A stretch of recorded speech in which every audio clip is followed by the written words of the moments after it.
Thank you all so much for joining us for this service to honor and celebrate the life and the work of Professor Mark Smith.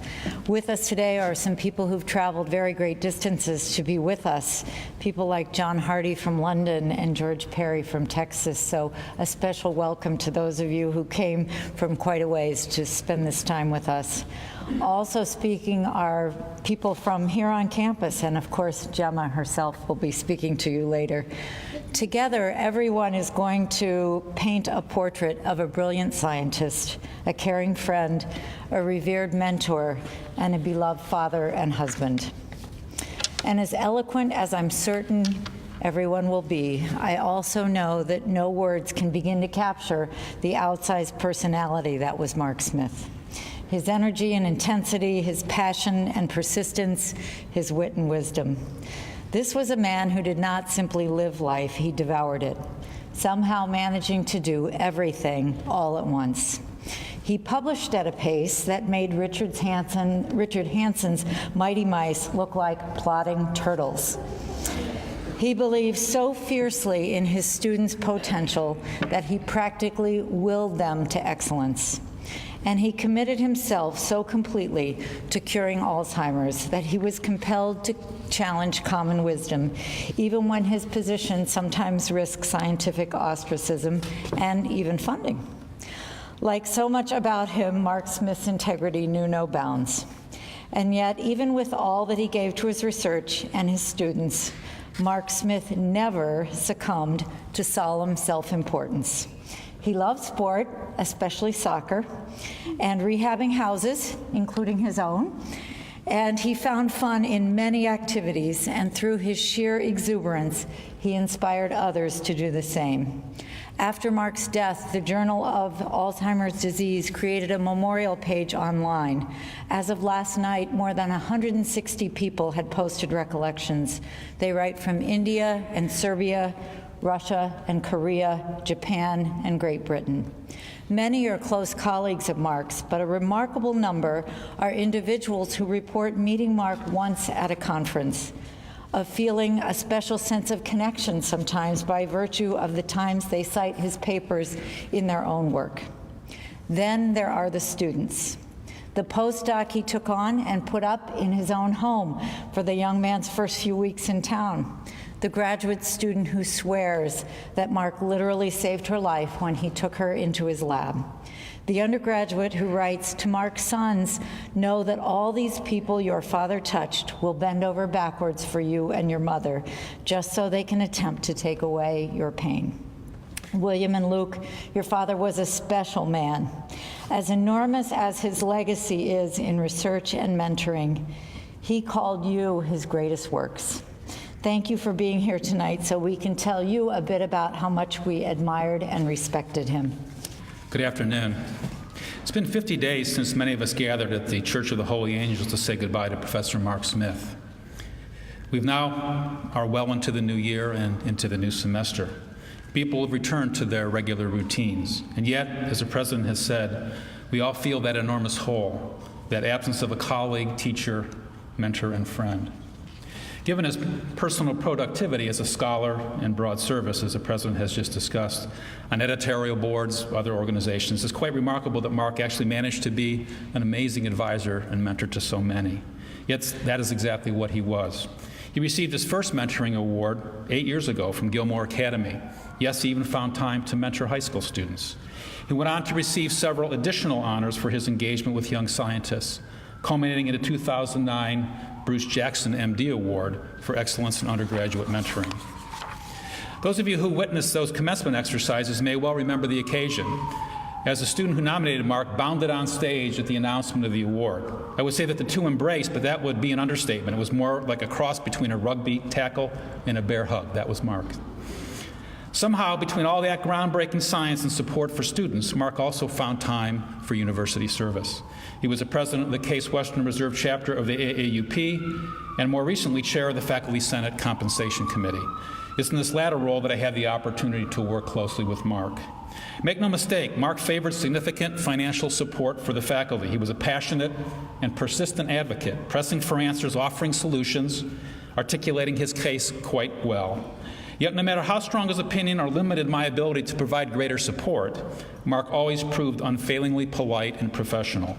We never felt like adversaries. We were more like collaborators, people exchanging ideas back and forth, accepting and adjusting, each working toward a common goal of equity and fairness. He was a partner, a person who appreciated the institutional challenges that we faced, even as we discussed policies around individuals. Whenever we compromised, and to be honest, we almost always did, the outcome always seemed more like an improved solution than someone involving concessions. One of the real privileges and pleasures of serving as a member of the leadership team here at Case Western has been the opportunity to meet, to get to know, and to learn from our many outstanding faculty, and many of you are in the room this evening. Individuals whose scholarly excellence and impact has led to their international stature, but who are equally committed to excellence as teachers and mentors and serving and enabling the success of their faculty colleagues. Professor Mark Smith exemplified one such very special faculty member. He will be missed by me personally and by all of us. Professor Mark Smith represented the essence of what it is to be in academic research. He followed his instincts and his evidence even when it went against the generally accepted ideas. This courage and conviction is no surprise to anyone familiar with Mark Smith's dynamic personality. He was recognized internationally as a brilliant scholar, and we were indeed honored to have him represent our academic community. With more than 800 peer-reviewed manuscripts and chapters and 21,000 citations by our count, he was one of the most published and cited researchers in the fields of neuroscience and behavior, and he wound up as one of the premier Alzheimer's researchers in the entire world. But what's also striking about Mark Smith is that despite his stature and the demands of his research work, he was an outstanding and caring mentor to students at all levels, from high school students stepping into a real scientific lab for the very first time, to our own undergraduate students and medical and PhD students. Mark's outstanding contributions to our students, our medical community, and to science will be sorely missed. We will miss his intellect and the passion he applied to his academic life and to all of his pursuits, and particularly to his family. It's now incumbent upon us to work hard to honor his memory and build on the legacy of knowledge he leaves to all of us. We must also remember to follow his example, to carry as we climb, and leave an indelible impact on those who take up our torch. Thank you for being with us to celebrate Mark's life. Thank you, friends, for being here. It's a blessing to have you all to share this memorial service in honor of Mark, a man who to many of us was a dear friend, a valued colleague, a cherished mentor, a loving husband to Gemma, and loving father to Luke and William. Mark's passing left us numb and unbelieving. I know I'm not alone in thinking and wishing that he is perhaps out of town at a meeting and will soon return to once again provide us with guidance in many areas. Mark was only 45 years old, and yet he had accomplished so much, and he was on his way to so many more accomplishments. He had unparalleled passion, enthusiasm, energy, which he applied to science and to his many other interests. He was truly larger than life. A professor in the Department of Pathology, Mark garnered a long list of accomplishments which have already been alluded to. As a scientist, he was internationally renowned as an Alzheimer's disease researcher, prolific in publications, active at meetings and in scientific societies and journals. He was editor-in-chief of the Journal of Alzheimer's Disease, and he was on the editorial boards of several other journals. He received a long list of honors and awards, including the Young Scientist Lectureship Award from the International Society for Neurochemistry, the Nation Shock New Investigator Award from the Gerontological Society of America, the Zenith Award from the Alzheimer's Association, the Geordie Fulch Pye Award from the American Society of Neurochemistry, the Denham-Harman Award from the American Aging Association, the Goody Medal from the Pathological Society of Great Britain and Ireland, and the Outstanding Investigator Award from the American Society for Investigative Pathology. He was also elected as Fellow of the American Aging Association, the Royal College of Pathologists, the American Association for the Advancement of Science, and the Royal Society of Medicine. We're honored that Dr. John Hardy, another internationally renowned Alzheimer's disease researcher, has traveled from England to be with us today to honor Mark. And earlier today, Dr. Hardy gave a really outstanding lecture as the first Mark Smith Memorial Lecture, a most fitting tribute to Mark's legacy. In addition to his research, Mark directed his boundless energy in many other directions. He was active in many aspects of academic affairs, as the provost mentioned, including faculty leadership in both the university-wide events and in the School of Medicine. I'd like to talk a little bit about mentoring. It's already been mentioned, Mark's remarkable mentorship capabilities. He was enthusiastic, he had an infectious enthusiasm, and he really empowered his trainees. He mentored an amazing range of people, fellows, other faculty, medical students, graduate students, undergraduate students, and high school students. He earned multiple awards for teaching and mentoring, as was mentioned, the Jackson Award for Excellence in Undergraduate Mentoring, and which is really one of the highest faculty honors in our university, awarded at commencement, and an unusual high accomplishment in our School of Medicine faculty. Mark joined the Department of Pathology in 1992, and in 1998, Chongwei Zhu joined our department as a graduate student to do his PhD with Mark. And Chongwei has remained in our department since, both maintaining his close relationship with Mark and simultaneously establishing himself as a highly productive scientist with multiple NIH grants, already rising to a tenured associate professor. And I mention this not just because of Chongwei's strong capabilities, but because it exemplifies Mark's capability as a mentor. Mark was able to maintain close collaborations with his colleagues and his mentees at the same time that he mentored them to achieve an independent status and success. The 2011 Outstanding Investigator Award will be awarded to Mark at the American Society of Investigative Pathology meeting, part of the FASEB Experimental Biology meeting in Washington, D.C. in April. And Mark's mentor, George Perry, will speak at the event, and Mark's mentee, Chongwei, will deliver a scientific lecture. In closing, I'd like to mention, actually it was already mentioned, that there is a link on the web page for the Journal of Alzheimer's Disease, of which Mark was the editor-in-chief, that has memories posted by a remarkable number of Mark's friends and colleagues. Many of them tell stories of the enormous and wonderful impact Mark had on many people in both personal and professional ways. With permission from the author, I'd like to read a poem that was posted by one of Mark's colleagues and fellow faculty members in the department, Wenchuan So. I wish. I wish nothing had happened that night and that you had just needed a nap or a journey. I wish you were sending us messages that you are fine. I wish the Journal Club gathering, where we sat side by side days ago, had not been the last one. I wish you would be returning after winter with your infectious passion, energy, humor, and joy. I wish you could stay with your family, friends, and colleagues forever. Thank you, Wenchuan.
19th of December is the date of Ella's Alzheimer's death, and it's now the date of Mark Smith's death.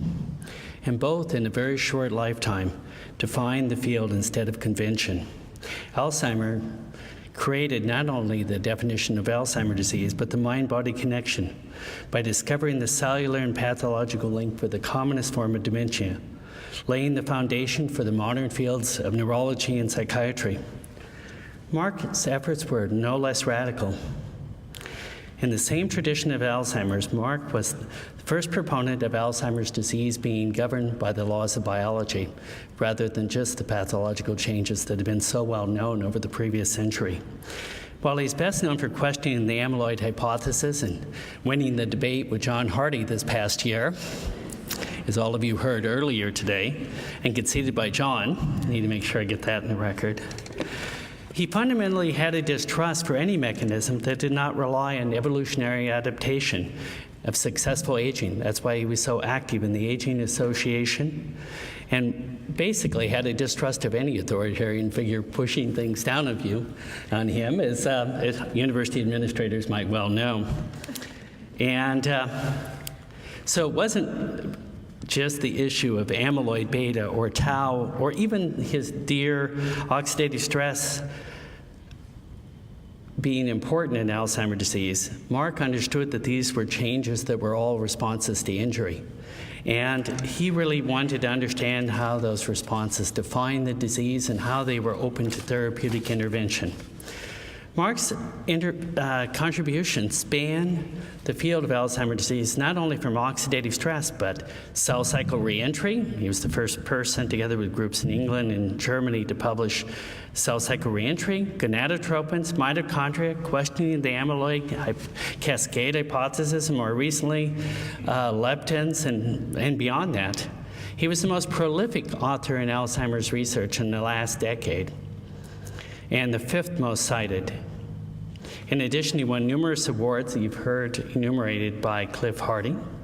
He's fellow of numerous societies: American Association of Advancement of Sciences, American Aging Association, the Royal Society of Medicine, the Royal College of Pathologists.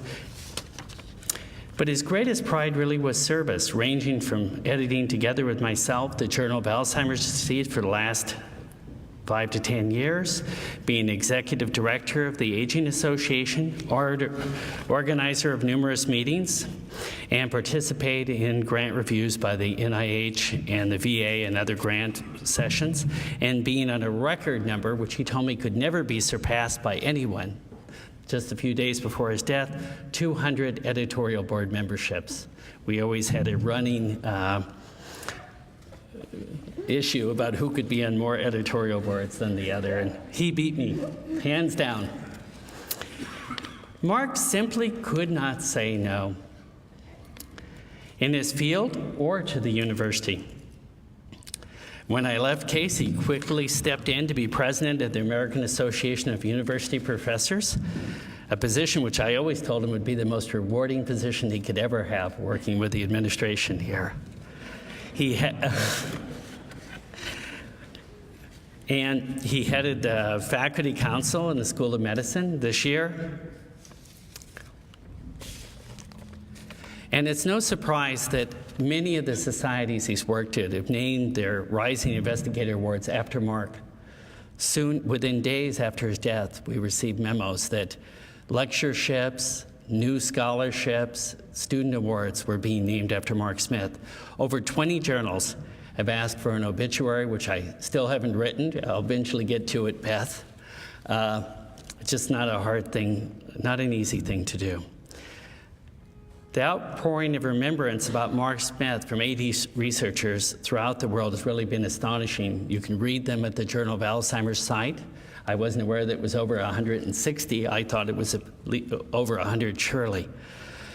And I think the message is very clear that Mark inspired courage in others to deliver a message, that your career wasn't going to end if you had an outrageous idea and followed it with passion. He definitely inspired that in me, his mentor, because I think you have to also look that he didn't just inspire mentees, but mentors. It isn't that I didn't have crazy ideas before Mark Smith, but I wouldn't write them. Mark's meteoric rise in the 1990s was as much marked by innovative thoughts, exceptional enthusiasm, and communication skills as his unlimited giving to collaborators and coworkers. That's what I think everybody remembers about Mark. He gave to students, he gave to coworkers. They also remembered that if they crossed him, he could be a little bit difficult. But he was a very generous person. So when he found and defined the first discovered oxidative modifications of Alzheimer's disease, pathology, pyrroline and pedosidine, work that was done with Larry Sayre, who's left us just recently, and done with Vincent Monnier, and the first oxidative response protein, heme oxygenase, he revolutionized the field away from poorly defined changes that were tangentially involved in oxidative stress, things like lipofuscin and protein insolubility, into something that could be studied more precisely. Mark understood further that oxidative stress wasn't the end of the disease. It wasn't just looking at these changes that were very dead end. It was an opening to get at the beginning of the disease. And that's really what he's focused himself on for his last 5 years. Instead, his efforts were to connect Alzheimer's disease to the biology, leading to ideas developed by Jean-Louis Joux, the two-hit hypothesis, and other theories, which could all be viewed as equally outrageous initially, but soon became accepted in the field. And they were all focused on this pleiotropic change about the transition from pathology to physiology. The foundation of Mark's work contrasts with the amyloid, tau, or any other pathology-based theory because it was focused on a path that might be able to be reversed and have therapeutic benefit to patients. It was not long before Mark proposed that amyloid, tau, and numerous other changes were critical homeostatic changes. In fact, that the pathology of the disease was not the disease, that they were the responses. In fact, even John sort of conceded that today, that they are part of an inflammatory response and damage repair reaction. It's not surprising then that Mark proposed over a decade ago that the amyloid vaccine would fail. It would fail because it would destroy this homeostatic change. And that failure is not explained by changes such as monomers, dimers, oligomers, or whatever type of change you're going to look at, and new ways you're going to obfuscate the issue. Mark's ideas explain the failure of cures not for just Alzheimer's disease, but a number of chronic diseases which have really not been addressed. We're always just placating these with using palliative treatment and having limited benefit. And it's because our focus has always been on the changes that are compensatory. The miracle of Alzheimer's disease, Mark felt, was not that neurons filled with tau and were in an environment inundated with amyloid beta, which is toxic. It's that they live for 20 years in that environment. And how do they persist being so screwed up? Working with the biology to modulate the response to aging and restoring physiological balance offers a hope of more years of health, not just more years of dementia. That Mark was the origin of a novel view of disease is not surprising because he was tied to his family values of hard work and honesty learned from his coal miner father and companionship of working together with the other beer louts that might be available after the soccer games. His focus was always on what he could give to those affected by disease and to those working with him rather than personal benefit. Although he may have gained a bit from the hard work of all of those working for him, I think all of you can agree that working for him had more benefit than you put into it. Mark's contributions continue to inspire our efforts to go forward of his collaborators throughout the world. Mark leaves a science family that spans all but 2 continents. I, along with all those he touched, will continue to be inspired by Mark's example of courage and trust in his own science, his creativity in developing novel hypotheses, his charisma to sell his ideas, which allows his ideas to be understood and taken seriously most of the time. Thank you.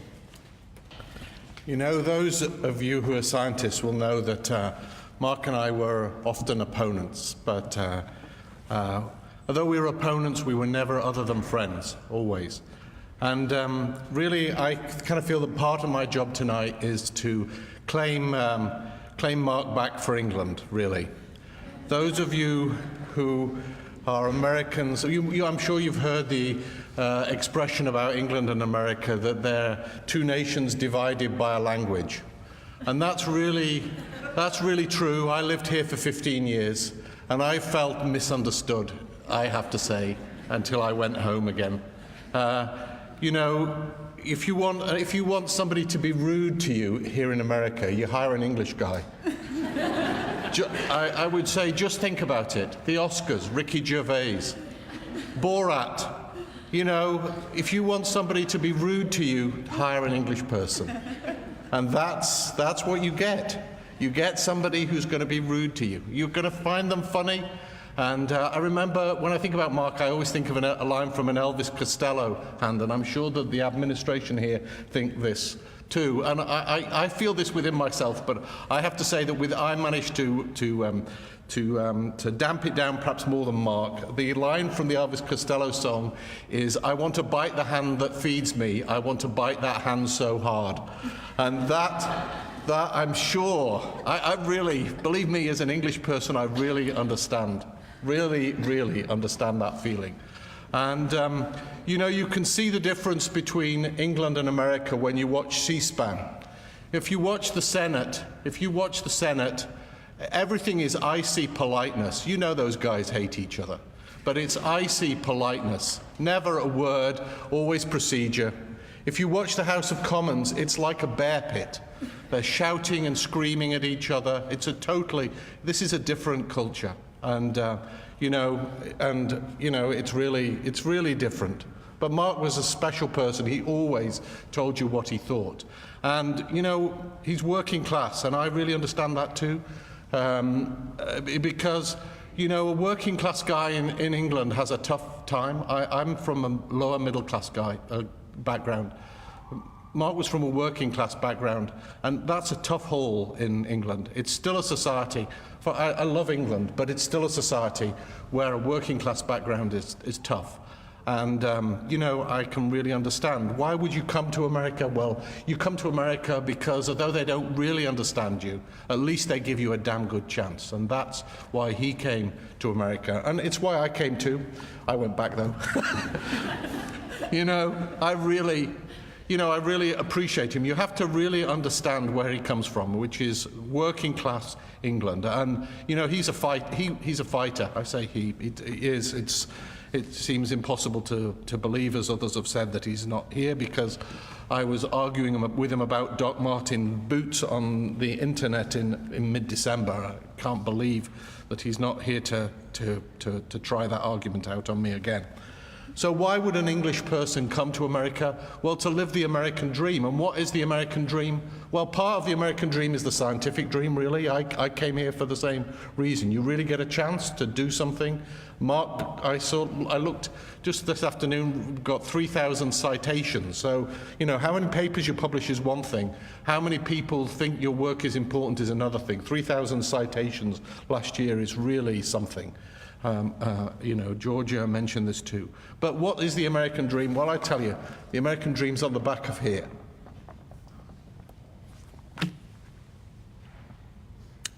You know, the American dream for an English guy is a beautiful Spanish woman, Catalan woman, and two kids who are like chips off the old block. That's the American dream, and he got it. I find it very difficult to put into words the influence that Mark has had on myself. For me, Mark was not only a colleague, a collaborator, a friend, but most importantly, he was also my mentor. During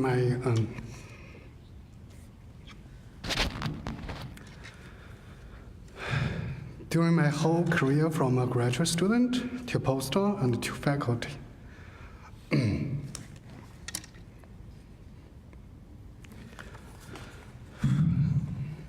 During the unavoidable ups and downs in my life in the United States, he was always there to encourage, to support, to cheer, and to share.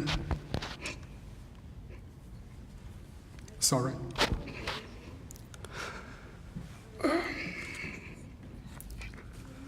I cannot imagine any of my achievement here without his magic touch. Since I began working under Mark,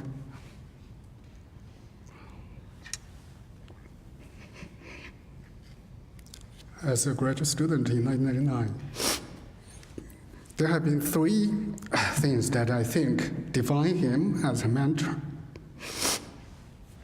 First is his intense creativity. Mark consistently,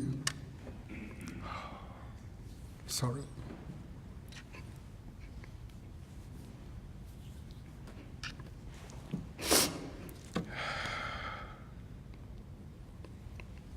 Mark consistently and persistently viewed problems in neuroscience from unorthodox perspectives, and he also encouraged his students to do the same thing. He truly valued all his students' ideas, even if sometimes they sounded ridiculous or stupid, and encouraged them to explore. He was even more eager than the students to push their ideas forward.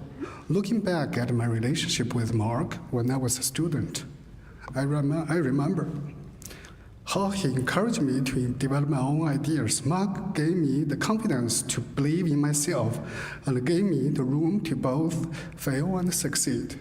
In mid-2001, I still remember I had an idea to magnetically tie together several observations of the lab and had a discussion with Mark. He encouraged me to explore further, and through his encouragement, I wrote and was awarded my first ASM Association grant as a graduate student, which led to an R01 3 years later. It was Mark's confidence in me that pushed me to continue. The second defining aspect of Dr. Smith is his sense of humor and humanity. Anyone who met him even once immediately got a feel for his unremitting wit, the crude Cockney Britishness through which everything was laughable. Regardless of the situation, there was a joke to be had and a person to tease. Being that my name, Sean Wei, is difficult for some English speaker to pronounce, Mark quickly adopted the name Johnny for me. Then, of course, we had Goni, Bobby, and Little Bondi, and the list goes on. Yet, through all of these nicknames and horseplay, this glistened remarkable accessibility. Mark's achievements placed him at the top of the ivory tower, while his humor and humility comfortably planted him on the earth below. Those around him experienced an utter sense of comfort and openness that transcended reputation and rank altogether. As we all know, science is filled with ups and downs, failures and successes. When I was in a low period of depression, a talk with him was always the best remedy to cheer me up. He had a way of showing me new ways to approach my problems and provide me with reliefs. It's this quality that I strive to emulate. The third defining feature of Mark is his genuine passion for his students and unparalleled caring for the career development of his students. Over the 11 years I worked with him, I have watched countless students, be they from medical or graduate school, undergraduate school, or high school, grow in his lab and learn the scientific process firsthand from an expert. At any given time of the year, Mark's lab would be bustling with 3, 4, or 5 students.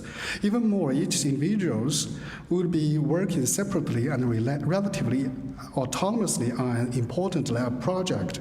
It's something one truly must have been seen to believe, and it was something absolutely definitive of Mark. Not until when I stepped into his shoes after he passed away did I realize how much efforts he devoted into his students. He was insistent upon having students at all times simply because he valued their insights and their fresh perspectives in an otherwise stale, pretentious environment. Mark saw in students what few others did or do today. He saw in them absolute potential and the genuine ability to contribute to the field and to better themselves and their futures as a result. It's no wonder then that he constantly admitted students into the lab, even when we were already filled to capacity. It's also no wonder that he has received numerous teaching and mentoring awards. And while some skeptics in the audience may attribute this latter point to be the result of the law of large numbers, upon asking any former students of his, you realize his dedication to his students was genuine. Take as an example an excerpt from a letter written to the Jackson Award Selection Committee by one of Mark's undergraduate students, Jeremy Stone. He writes, "While other teachers have either held my hand through projects or left me bewildered and lost, Dr. Smith seems to effortlessly walk the fine line between providing strong guidance and allowing room for independent discovery. His teaching style has never made me feel overwhelmed, while at the same time, he constantly pushed me to do my very best work. I have never met a professor who is more personally invested in the success and the best interest of his students." Needless to say, Mark was awarded the J. Bruce Jackson Award for Excellence in Undergraduate Mentoring at Case. It's quite clear that Mark exuded a generosity and accessibility that drove students to achieve their best. In an ultimate symbiotic relationship, he provided mentees with a solid scientific foundation and an opportunity to contribute to the field and publish papers, of course, in return for their unadulterated ideas, lacking any sort of reputation clouding bias that so often plagues sciences. Mark's tremendous influence on these fortunate students will undoubtedly live on through the next generation of scientists and will be his most important and valuable legacy to the community at large. As one of his first trainees, I hope I can continue this legacy and become such an incredible role model to my own students. Thank you.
So first of all, I have an impromptu speaker that wants to say a couple of words, and I will let him.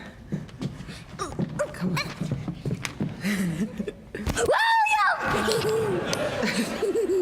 That's not okay, well, okay? Okay.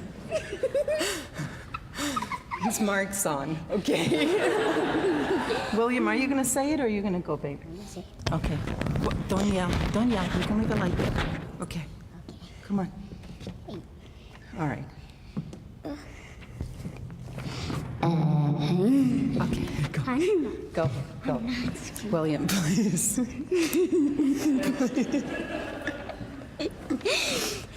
William, please. Mark was a great dad until he left. That was the worst day of our lives. We love Mark very much. Thank you, Will. Okay. Welcome to the Smith family. I never anticipated having to speak, I don't know if you can hear me, having to speak so soon at my husband's memorial service. So let me begin by thanking each and every one of you today. The love and support that we have received these last 2 months has been absolutely unbelievable and is getting us through this each and every day. Today was a special day for Mark. It was the day that his mom and dad got married. So in honor of this important day of his life, I thought I would start you on how a Catalan farm girl and a low-end Brit ended up together in Cleveland, Ohio. I met Mark through the speakerphone in my mentor's office. I would hear Jim roaring in laughter for hours at a time, and I loved listening in, and I will not go into the conversations because I probably have to be escorted out of this service. When I came to Cleveland in 1999 to learn immunochemistry, I couldn't wait for the legend that my boss had created. I was outside Hopkins waiting for this middle-aged, boring-looking professor to pick me up. And instead, I got a 30-something guy in his soccer gear, sweaty from just having played a game, and he picked me up in a bright yellow convertible MG with a big furry dog sitting in the front seat and a very cheeky smile. And he almost had me that day. Picture of Papa. Thank you. On the 19th of December, 2002, 80 years to the day he passed away, Mark proposed to me. And after my yes, he said, well, since we're going to get married anyway, we might as well get it in before the year so I can get a big tax write-off. We married on the 31st of December for $100 somewhere on the west side, and I would not be able to tell you where. Of course, the tax write-off was not enough for him. So he negotiated 2 pigs in dowry from my father to marry me. And let me add that he had just met my family a week before we got married. I'm not sure what bothered me more, the fact that my father only thought I was worth 2 pigs, or that Mark was very content with it and told everybody he possibly saw. I can spend hours saying what made me fall for my husband, for the force of nature that he was. He was funnier than hell, good looking, at least in my opinion, and absolutely brilliant. But I will give you 2 that I think carried him through his life: his freedom of spirit and his loyal and generous heart. Mark's loyalty to his lab, his other family, was steadfast all the way. All of you, he cared so deeply for. Girls, as Mark would call you, thank you for keeping all that energy in place and always having his back. George, thank you for seeing the greatness under his skis and golf clubs and for giving him a chance to shine. The 2 of you made a perfect union, almost better than mine. Rudy and Bob, you got to enjoy the best of him, his endless jokes and his human depth. Thank you for being the brothers he never had. Xiangwei and Yangang, thank you for making him a teacher. He considered you his future, and so now take his courageous baton and keep the system going. Banda, Wataru, Julie, all of you kids, thank you for making him smile every day. He infected you with a pure passion for science, and now you have to go and make him proud. As most of you know, Mark was not shy about the love for his big CV and his high citation index. But he felt in his heart that his legacy would be built not on paper, but on what he gave to others. He did that with an urgency that I never quite understood until the 19th of December. But now I know why he gave his best cunning ideas to those that he cared the most about, and tirelessly supported his students, his colleagues, deserving faculty, and this university. He had a short time to accomplish a lot, and he did it all. You all know he fought every single cause with ruthless honesty about what was needed, where he stood, and who he was. Many times, I told him to be more measured in his words. I worried that those who did not care to see what he was truly fighting for would use it to hurt him. But I'm so glad he was a typical husband and never listened to me. Because this is what has made him great in the eyes of so many and what he's now remembered for, and I'm just so damn proud of him. But despite what he did at work, every day at 5:30, we would hop in the car together and go home to William and Luke, the truest loves of his life. At home, he was not Mark the scientist, the professor, or the mentor. He was Mark, my monkey, who brought me coffee every single morning in bed, the fierce Aladar that would wrestle the boys every night, and the soccer coach that would get them outside, no excuses, and practice his favorite game. He would put his French accent, one of many, right, Rudy? And become Chef Moncois, and would cook this crazy stuff for us, most of the time involving English bangers because we bought them 50 pounds at a time.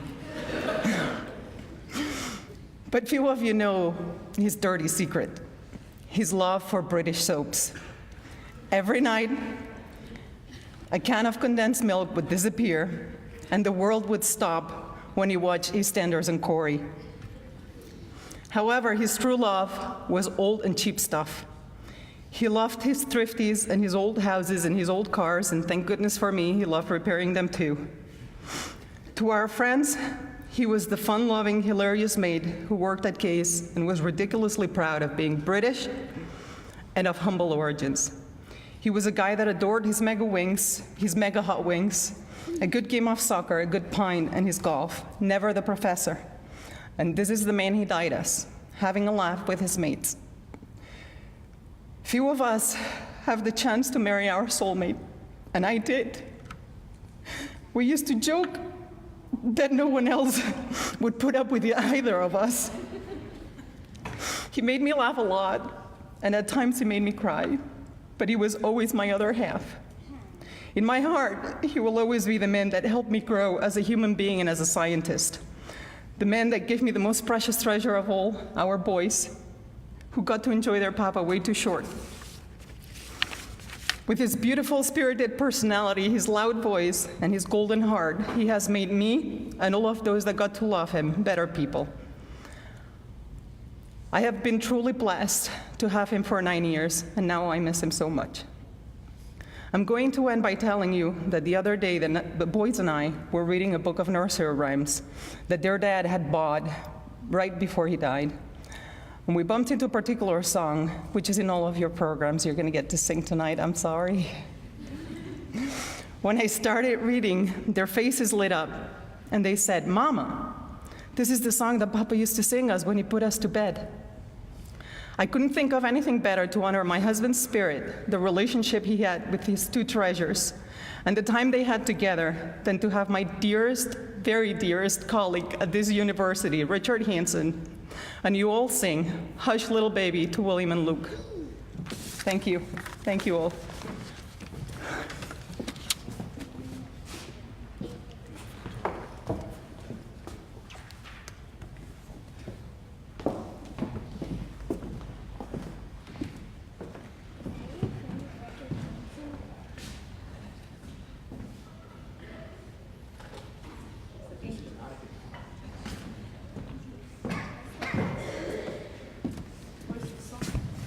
This has been a wonderful occasion. I'm sure if Mark were here, he would have loved it. It's wonderful to see so many people here and to hear all of the comments that have been made about Mark's life. So touching. Gemma, that was absolutely beautiful and so heartfelt. And I'm sure it was difficult for you to do, but was so important for us to hear. Thank you very much. Let me just put this on. This is not a guitar, as you see in your program. It's morphed into a banjo, I don't know. Let me pull out a piece of paper here. You know, I've been, in my 33 years at Case Western Reserve, I've spoken at a number of these occasions or attended them.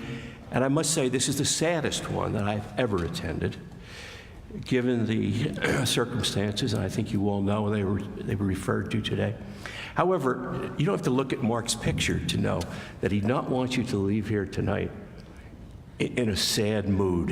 He would like you to be happy about life in general and thinking about his life.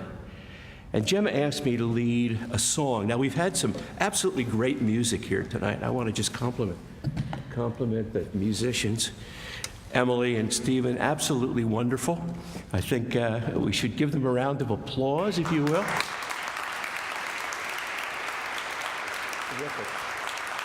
Now, you're not going to get the same from me, so let's be...